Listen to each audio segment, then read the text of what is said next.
خبر شامل کرتے ہیں اسلام آباد سے۔ اب پاکستان کے ڈیفالٹ ہونے کا دور دور تک کوئی نشان نہیں، وزیر اعظم نے واضح کر دیا۔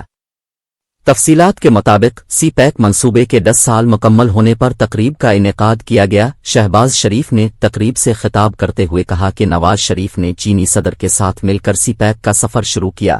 5 جولائی 2013 کو بیجنگ میں سی پیک منصوبے پر دستخط ہوئے۔